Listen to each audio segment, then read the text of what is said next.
కాలగర్భంలో కలిసిపోయింది 10 సంవత్సరాలు. మళ్ళీ రెండవ తెలంగాణ రాష్ట్ర ముఖ్యమంత్రిగా నేను బాధ్యతలు చేపట్టిన తర్వాత మీతో ఒక సత్సంబంధాలు ఏర్పరచుకోవాలి, మీ సమస్యల్ని తెలుసుకోవాలని మిత్రుడు నిర్మాత దిల్ రాజు గారిని ఫిలిం డెవలప్మెంట్ కార్పొరేషన్ చైర్మన్ గా, తను కూడా గ్రామీణ ప్రాంతం నుంచి కష్టపడి పైకి వచ్చినవాడు, కార్మికుల కష్టాలు తెలుసుకొని రాష్ట్ర ప్రభుత్వానికి వారధిగా ప్రయత్నం చేస్తాడు, వారధిగా ఉంటాడు అని వారిని నియమించడం జరిగింది.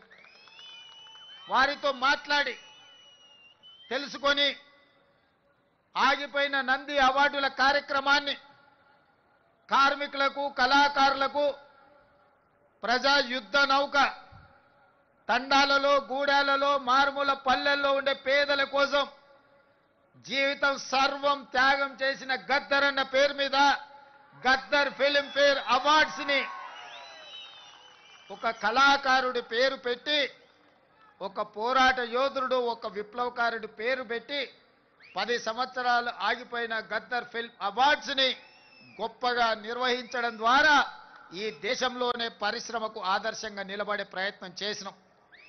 మిత్రులారా, ఆనాడు మీ శ్రమతో నంది అవార్డులు సాధించడమే గొప్ప అనుకున్నాం. కానీ మీ శ్రమ వల్ల హైదరాబాదు నగరంలో విస్తరించిన తెలుగు సినీ పరిశ్రమ నంది అవార్డులు కాదు, ప్రపంచంలోనే గొప్ప అవార్డైన ఆస్కార్ అవార్డులకి ఈరోజు గుర్తింపు పొందింది. అంటే ఆ శ్రమలో డైరెక్టర్లు, నటులే కాదు, దాని వెనుక నిరంతర శ్రమ ఉన్న ఈ కార్మికుల యొక్క శ్రమ ఉన్నది. మీ రక్తాన్ని చెమటగా మార్చి దారబోసి షూటింగ్ లో ఫైటర్స్ ప్రాణాలు వదులుకుంటే ఈనాడు ఆస్కార్ అవార్డులు రావడం జరిగింది.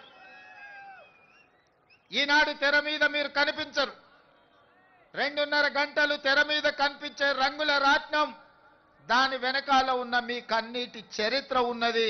ఆ విజయం వెనకాల కార్మికుల యొక్క శ్రమ ఉన్నది.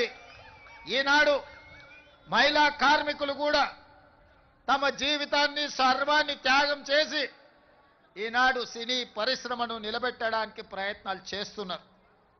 అందుకే మిత్రులారా, మీ కష్టాన్ని తెలుసుకోవాలి, మీకు ఈ ప్రభుత్వం అండగా నిలబడాలి, మిమ్మల్ని వీలైనంత మేరకు ఆదుకోవాలి.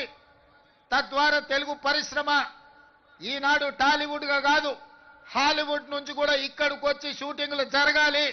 ఈ హైదరాబాద్ నగరం ప్రపంచ సినీ పరిశ్రమకు ఒక వేదిక కావాలన్నదే నా ఆలోచన. అందుకే ఆనాడు నేను చెప్పిన, మీరు వచ్చినప్పుడు సినీ పరిశ్రమను చిన్న చూపు చూసే సమస్యనే లేదు. ఈనాడు ప్రతివాడు, నేను ఐటీ ప్రొఫెషనల్లను, హైదరాబాద్ నగరానికి ఐటీ అడ్డాను, ఫార్మాస్యూటికల్ ఇండస్ట్రీ అను ఏ విధంగా అయితే చర్చ జరుగుతుందో, ఫిల్మ్ ఇండస్ట్రీ కూడా ఈ తెలంగాణ రాష్ట్రంలో ఐటీ పరిశ్రమ ఎట్లనో, ఫార్మా ఇండస్ట్రీ ఎట్లనో, మా రాష్ట్ర ప్రభుత్వానికి ఫిల్మ్ ఇండస్ట్రీ కూడా అంతే ప్రాధాన్యత, అంతే అవకాశాలను ఇవ్వాలని ఈనాడు నిర్ణయించుకున్నాం. మనము తెలంగాణ రాష్ట్ర ప్రభుత్వం తెలంగాణ రైజింగ్ 2047 అని ఒక విజన్ డాక్యుమెంట్ ఈనాడు మనం తయారు చేస్తున్నాం. రాబోయే 100 సంవత్సరాలకి మన రాష్ట్రం ఏ విధంగా ఉండాలి, ప్రపంచ దేశాలతో ఏ విధంగా పోటీ పడాలి. ఈనాడు అప్పుడప్పుడు వాళ్ళు వీళ్ళు మాట్లాడుతుంటారు, మాకు బెంగళూరు, ముంబై, ఢిల్లీ పోటీ, లేకపోతే ఆంధ్రప్రదేశ్లో నిర్మించే అమరావతితో పోటీ అని. మిత్రులారా, మీరందరూ అండగా నిలబడండి. హాలీవుడ్ని ఇక్కడికి తెచ్చే బాధ్యత నాది. న్యూయార్క్, టోక్యో, సింగపూర్, దుబాయ్లతో పోటీ పడే విధంగా మన సినీ పరిశ్రమ మిత్రులు విదేశాలలో షూటింగ్లు కాదు, అద్భుతమైన రామోజీ ఫిలిం సిటీలో హైదరాబాద్ నగరంలో ఇక్కడ షూటింగులు చేసుకునే విధంగా ఇంకా స్టూడియోలను, కార్మికులను ప్రోత్సహించే బాధ్యత తెలంగాణ రాష్ట్ర ప్రభుత్వం తీసుకుంటుంది. అందుకే మిత్రులారా, ఈనాడు తెలంగాణ రైజింగ్ 2047లో మీకు ఏ విధంగా అయితే ఐటీ పరిశ్రమకు ఒక చాప్టర్, ఫార్మా ఇండస్ట్రీకి ఇంకొక చాప్టర్, ఎడ్యుకేషన్ ఎంప్లాయ్మెంట్కి ఒక చాప్టర్, హెల్త్కి ఒక చాప్టర్ ఎట్లయితే ఉందో ఫిల్మ్ ఇండస్ట్రీ కోసం కూడా ఒక చాప్టర్ పెడతాం. ఫిల్మ్ ఇండస్ట్రీని అభివృద్ధి చేసి ఈనాడు కొత్తగా మనం నిర్మించుకోబోయే శంషాబాద్ ఎయిర్పోర్ట్ కూతవేటు దూరంలో 30,000 ఎకరాలలో భారత్ ఫ్యూచర్ సిటీని నిర్మించుకోబోతున్నాం. మనం ఏ విధంగా అయితే హైదరాబాద్లో చిత్రపురి కాలనీ, ఫిలిం నగర్, కృష్ణానగర్ వెలిసినాయో ఖచ్చితంగా మీకందరికి భారత్ ఫ్యూచర్ సిటీలో మీ పాత్రను మీకు అవసరమైన అన్ని విధాలుగా ఆదుకొని అక్కడ మీరు ఉండే విధంగా చర్యలు చేపడతానని చెప్పి ఈ సందర్భంగా మీకు అందరికీ తెలియజేస్తున్నా.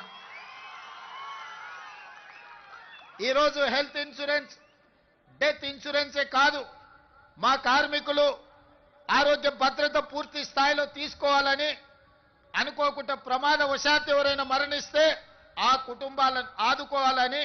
ఇదే కాదు, నేను ఈ వేదిక మీద నుంచి మా అధికారులకు ఆదేశాలు ఇస్తున్నా.